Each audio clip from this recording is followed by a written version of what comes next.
Ang Estados Unidos ay nag-anunsyo ng plano nitong mag-deploy ng Navy Maritime Expeditionary Ship Interdiction System na kung tawagin ay Nemesis, isang makabagong ground-based anti-ship missile launcher sa Pilipinas upang palakasin ng depensa at hadlangan ang mga banta sa rehiyon, partikular na mula sa agresibong aksyon ng China sa South China Sea at West Philippine Sea.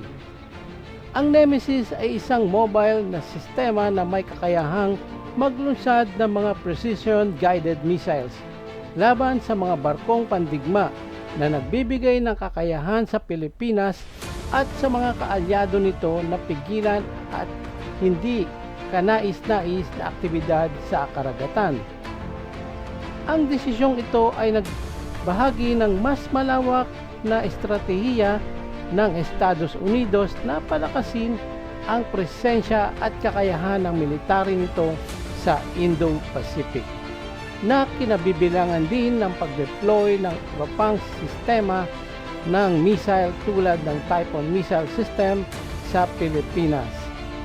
Bagamat tinatanggap ng pamahalaan ng Pilipinas ang hakbang na ito bilang pagpapalakas sa pambansang seguridad, nagpahayag naman ng pagtutol ang China.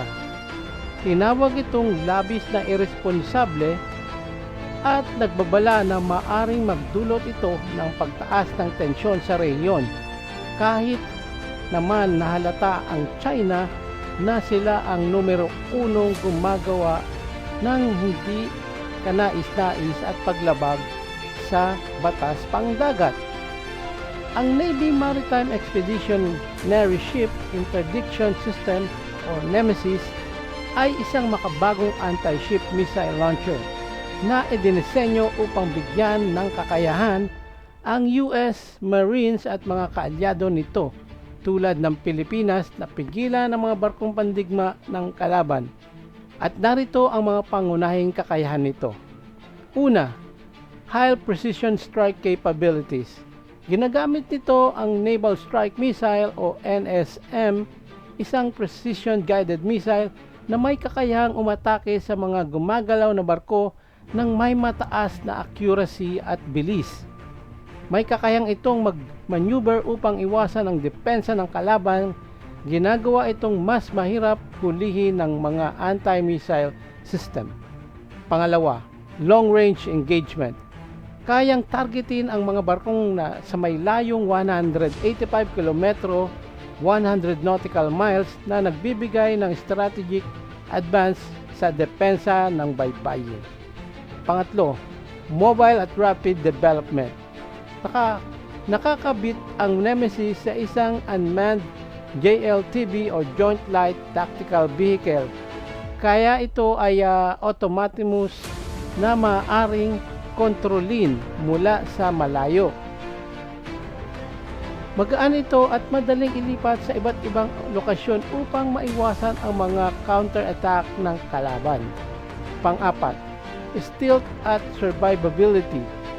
Dahil sa kanyang low radar signature, mahirap itong matukoy ng mga kaaway. Hindi ito kailangang manatili sa isang lugar. Madaling lumipat pagkatapos ng pag-atake upang maiwasan ang retaliation ng kalaban.